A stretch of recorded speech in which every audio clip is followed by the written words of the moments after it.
Dans cette mise en pratique, nous apportons une solution simple, qui plus est matricielle, pour dresser des statistiques sur des effectifs ou des populations. Dans l'exemple finalisé illustré à l'écran, nous dressons la synthèse sur la répartition des hommes et des femmes dans chaque service. De plus, nous calculons la somme des salaires ainsi répartis. Ces statistiques, fort naturellement, imposent de recouper plusieurs conditions. Et pour réaliser ces travaux, il est opportun de travailler à partir d'une base de données des salariés, comme toujours, offerte au téléchargement depuis le site bombache.fr. Nous récupérons donc un tableau faisant office de base de données des employés d'une entreprise. Chaque salarié est notamment référencé sur son service, son genre et son salaire. Sur la droite, vous notez, nous l'avons déjà constaté, la présence du tableau de bord dont la destinée est de livrer ces statistiques dynamiques sur la répartition des salariés selon plusieurs contraintes à considérer. Il s'agit, dans un premier temps, de dénombrer les salariés par service et par genre, soit par civilité. En respectant ce découpage, nous devrons ensuite livrer, comme nous l'avons vu, la somme des salaires par service et par genre. Avant d'aborder la solution matricielle, nous proposons d'apporter la solution par le biais de formules classiques. Excel, comme vous le savez, offre les fonctions nb.si.ens et somme.si.ens. La première permet de réaliser un dénombrement selon un ensemble de critères à recouper sur des plages de cellules respectives. Ces conditions correspondent au genre et aux services à trouver dans leurs colonnes respectives. La seconde est une extension de la première. Selon ces ensembles de critères à honorer sur ces plages respectives, elle réalise la somme des valeurs numériques correspondantes sur une autre plage mentionnée en premier argument. Remarque importante, si vous déployez la zone nom en haut à gauche de la feuille Excel, vous notez que chaque colonne du tableau est reconnue par son titre. Nous allons exploiter ces noms dans les formules pour simplifier la syntaxe, mais aussi la construction.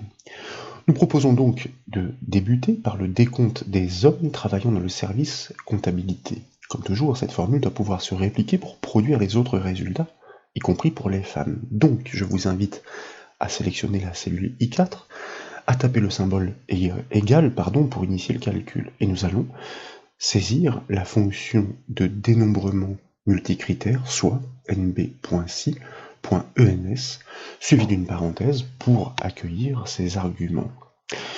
Et il convient donc effectivement d'énumérer ces plages de cellules et les critères à trouver sur ces plages de cellules. Je vous propose de commencer par celle des services repérée par son nom.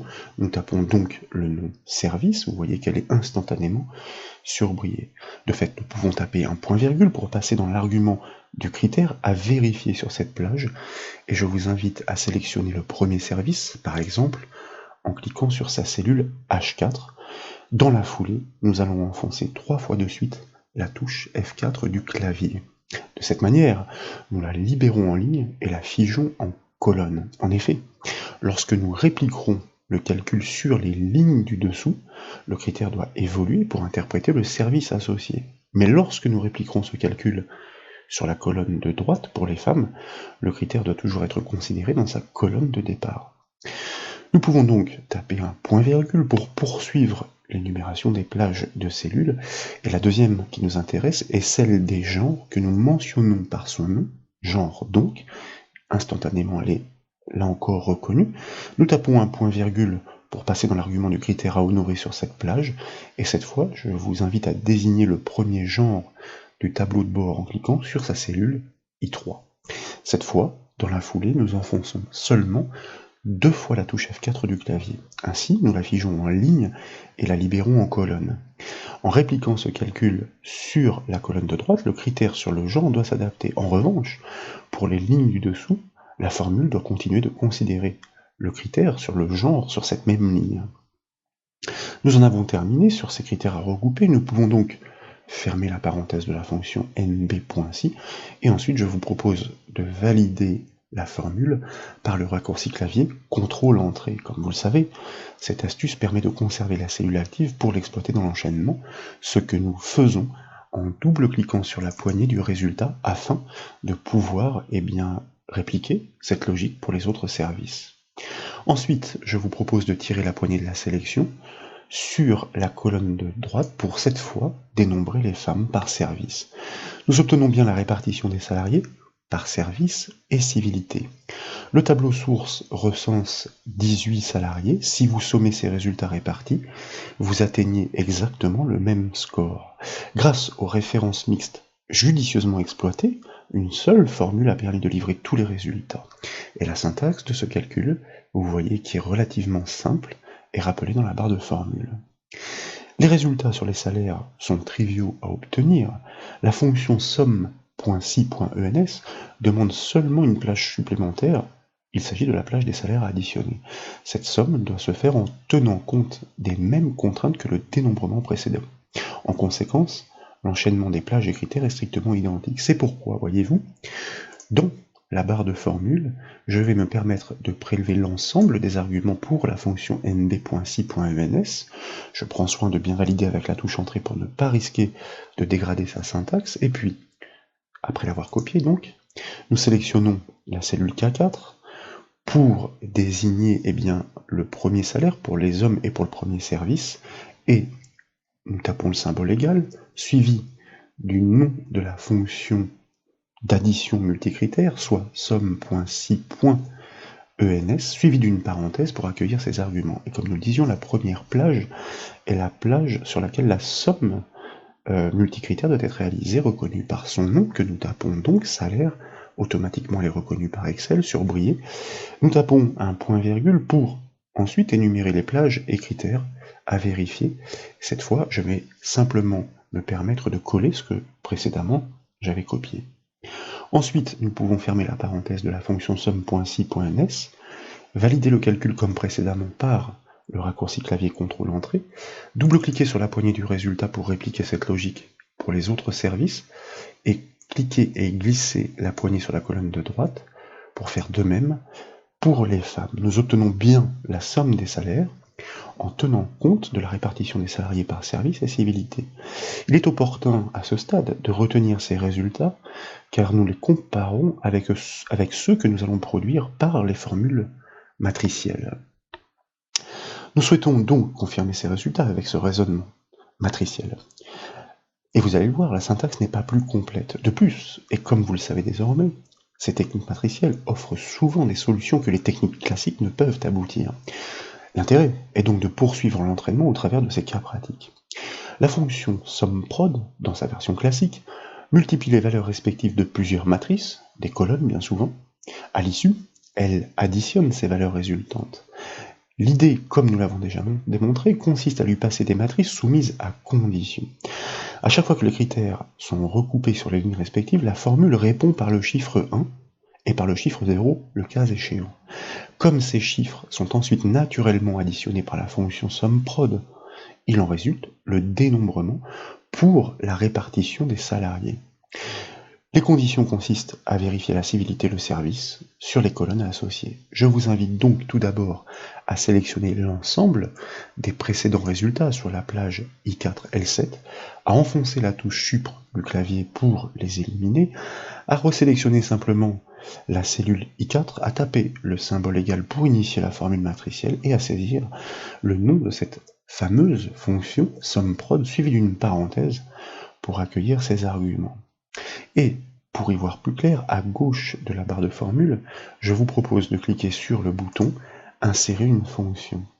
Nous affichons ainsi l'assistant pour la fonction SOMMPROD. Et vous allez le voir, nous l'avons déjà constaté, il va nous aider à comprendre le raisonnement matriciel que nous allons poser. Dans la zone matrice 1, donc, je vous propose d'ouvrir une parenthèse pour accueillir la première matrice conditionnelle. Et puis nous allons désigner la première plage sur laquelle un critère doit être honoré, par exemple la plage des services, par son nom, suivi du symbole égal pour annoncer la première condition à satisfaire. Cette égalité doit être faite par rapport au premier service du tableau de bord. Nous cliquons donc sur sa cellule H4 pour les mêmes raisons que précédemment. Nous enfonçons ensuite 3 fois de suite la touche F4 du clavier pour la libérer en ligne et la conserver figée en colonne. Nous pouvons fermer la parenthèse de cette première matrice conditionnelle. Aussitôt, et comme vous pouvez le voir, des indicateurs booléens apparaissent sur l'extrémité droite de l'assistant. Il repère, vrai, les positions des enregistrements satisfaisant la condition. Mais nous devons recouper cette contrainte avec celle sur la civilité. C'est pourquoi, dans l'enchaînement, nous tapons le symbole de l'étoile pour annoncer cette contrainte à recouper. Nous ouvrons une parenthèse pour accueillir la seconde matrice conditionnelle, et cette fois nous allons désigner la plage des civilités par son nom, soit genre, suivi du symbole égal pour annoncer la contrainte à satisfaire, et nous allons sélectionner la première civilité du tableau de bord en cliquant sur sa cellule I3, et dans l'enchaînement, nous enfonçons 2 fois la touche F4 du clavier pour la figer en ligne et la libérer en colonne comme précédemment. Nous pouvons désormais fermer la parenthèse de cette seconde matrice conditionnelle. Puisque la syntaxe est considérée comme aboutie, vous remarquez que les indicateurs refont surface sur la droite de la boîte de dialogue, mais grâce au recoupement des conditions, les valeurs booléennes ont bien été transformées en chiffres. Le chiffre 1 repère un enregistrement satisfaisant ces 2 contraintes. Le chiffre 0 repère un enregistrement qui n'est pas concordant. Ces chiffres, à l'issue, vont être additionnés par la fonction SUMPROD. C'est sa nature. Il va en résulter le dénombrement de la répartition des salariés. Je vous invite donc à cliquer sur le bouton OK de la boîte de dialogue pour valider la formule matricielle et ensuite à double-cliquer sur la poignée du résultat pour répliquer la logique sur les autres services, puis à tirer la poignée de la sélection sur la colonne de droite pour dénombrer cette fois-ci les femmes. Et comme vous pouvez le voir, les résultats sont strictement identiques à ceux fournis par la fonction mb.si.ns, conduisant au total des 18 salariés recensés dans cette base de données. La syntaxe du calcul, rappelée par la barre de formule, n'est pas plus complexe, vous pouvez le voir.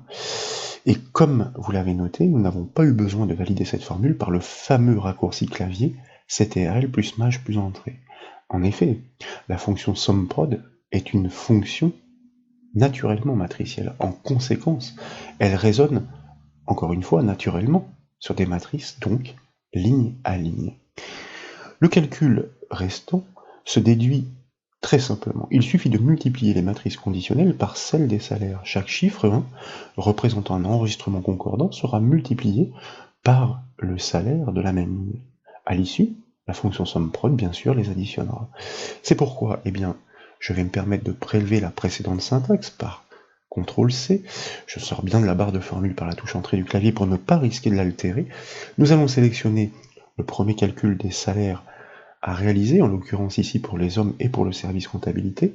Je vous propose ensuite dans la barre de formule de coller la précédente syntaxe, sauf que cette fois-ci ce n'est pas un dénombrement, mais un calcul sur la somme de ces salaires concordants. Donc, à l'issue de la deuxième matrice conditionnelle, nous tapons de nouveau le symbole de l'étoile pour ajouter, pour multiplier, on va dire, ces recoupements, ces chiffres 1 résultants, par l'ensemble des salaires concordants, puisque à chaque fois qu'un chiffre 0 va ressortir, il va multiplier par le salaire du salarié non concerné, donc son résultat, son salaire ne sera pas considéré.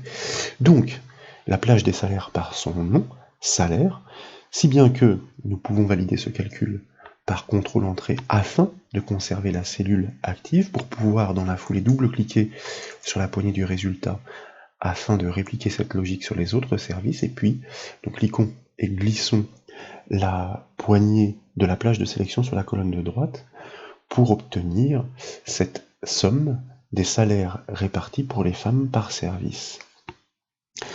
Comme vous pouvez le voir, avec un raisonnement différent, une fois encore, nous aboutissons bien strictement au même résultat, toujours avec une syntaxe vraiment simple, mais cette fois il s'agit bien d'un raisonnement matriciel.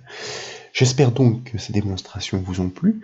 Si c'est le cas, comme toujours, je compte sur vous pour mettre un petit j'aime à la vidéo, et comme vous le savez, vous pouvez retrouver toutes les autres formations sur le site bombache.fr. Je vous remercie.